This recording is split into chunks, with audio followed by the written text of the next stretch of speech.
Manifesting and creating my own reality. Can you prove it to me? Today on Awakening with Amy. Welcome, I'm Amy Valentine, here to help awaken within you your mindset that you can be, do, and have any desire. And today we're going to talk about manifesting and creating our own reality and proof. How it all kind of meshes together, or does it? And this is really inspired by a viewer comment saying basically about regarding manifesting, is it scientifically proven? Like that it's even possible, right? So this is the thing. When you say, prove it to me, understand that life, the physical life, is that objective, tangible reality is subject to you, meaning you get to decide what it all means. It's coming from you. So when you say, prove it to me, the universe, that energy that we're one with, that universe is only responding to you, to what you believe, what you're putting your attention and focus on right now. So when you say, well, prove it to me, the universe says, yeah, well, prove it to me. It's only ever saying yes to you, saying yes to what you agree to be true for you. Neville Goddard says, man's chief delusion is his conviction that there are causes other than his own state of consciousness. Our chief delusion is a belief in a power outside of us, and that belief in separation is the cause of all suffering, the cause of all fear and anxiety, that we're separate from what we want, that we're separate, that it's somewhere out there and we have to try to get it and make it happen. So think about it. It's the cause of all pain and suffering. So to wake up from that illusion, we must transform the quality of our thinking. Romans 12:2, be ye transformed by the renewing of your mind. How do we renew our mind? We have to think higher than we have been. Think higher, rise in consciousness to the higher thought, to the oneness, that everything is one. So it's not about changing beliefs or shifting beliefs or fixing anything. It's about, what do I want to believe? Do I want to believe in lack and limitation, or do I want to believe in boundless potential? Do I want to believe in my unlimited nature? And that's your power. You get to choose. Neville said, you are the operant power.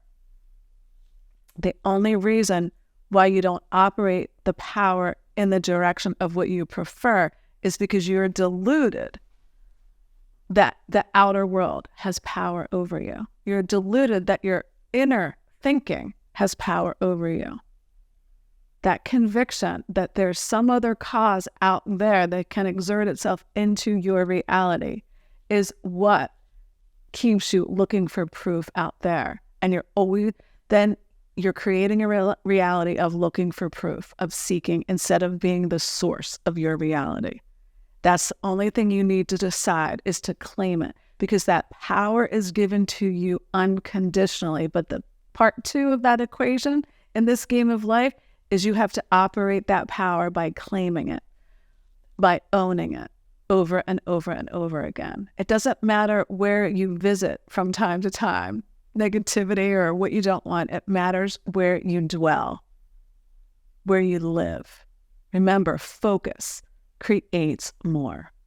What I put my energy, my attention on, my awareness, my light, what I'm shining a light on is what I become, what I manifest.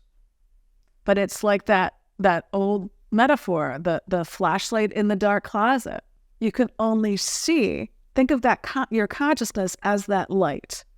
You only see what that light is lighting up.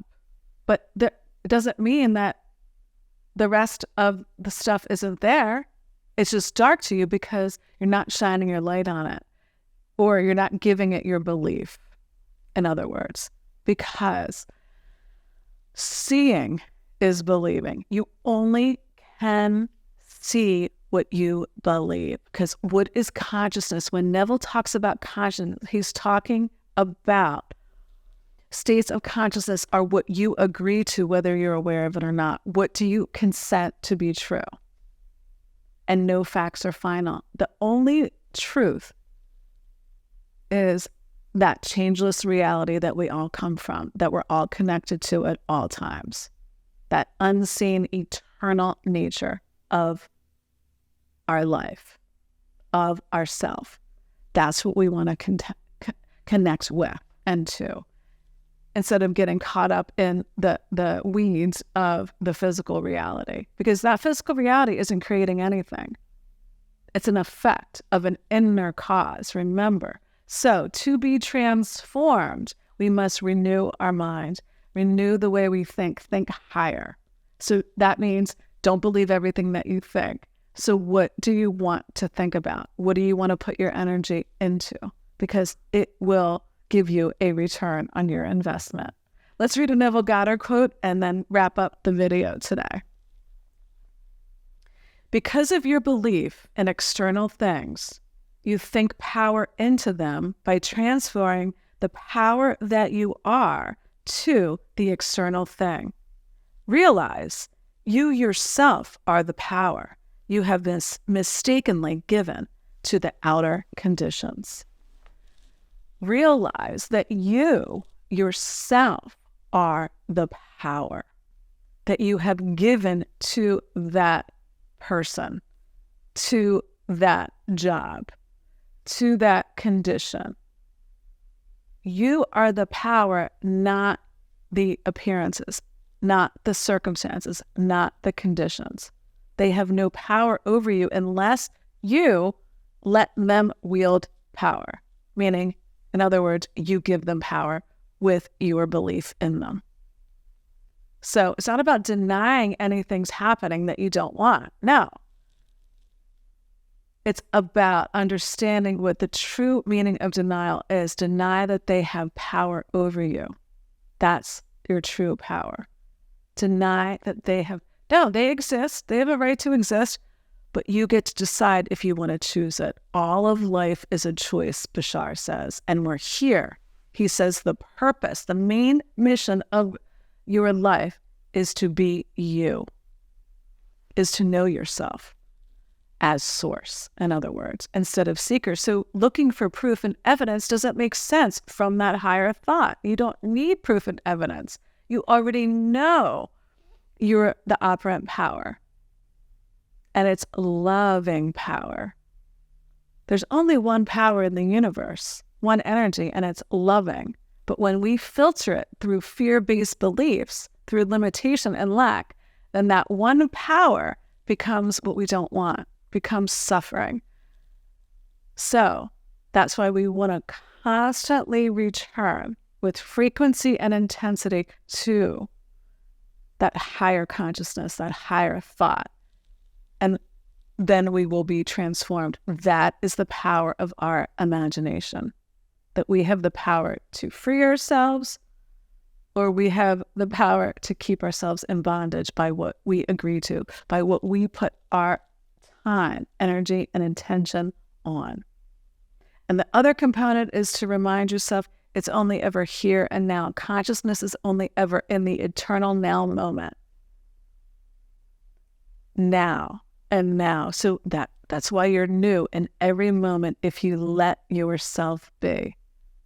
So the key is to stop letting that old, negative, mechanical reel run your choices, run your life.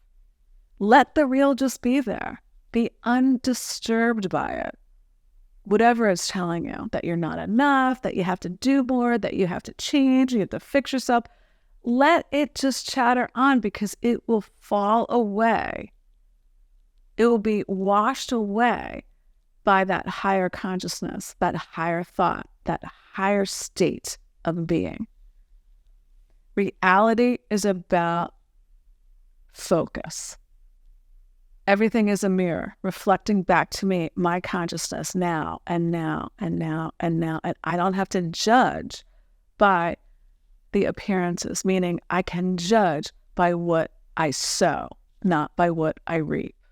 Sow goodness, sow your ideal, not just for yourself, but for everybody else. And leave all the rest just be there, and it will fall away under the weight of that higher thought. So assume and imagine your ideal. That's your only job. Every time you have that inclination to look for proof, look for evidence, remind yourself, now I'm back in seeking mode. And when I'm seeking, I can never get clear. I can never get clarity. I'm only ever going to be seeking. I'm creating a reality of always looking for proof.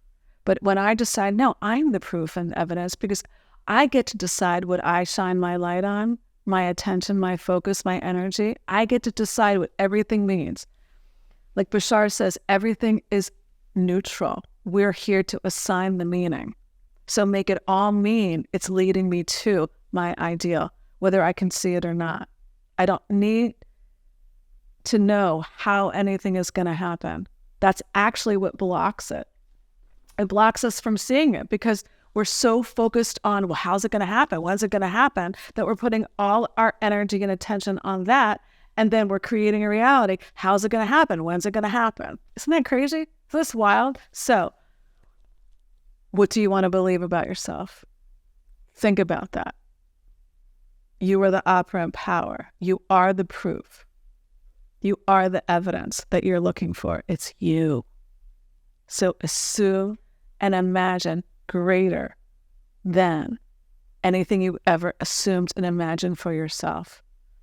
And forget needing the evidence. You don't need any evidence out there, because out there is coming from within you. Give yourself the gift to be reborn by renewing your mind. Transform your thinking, and you will transform the world in which you live.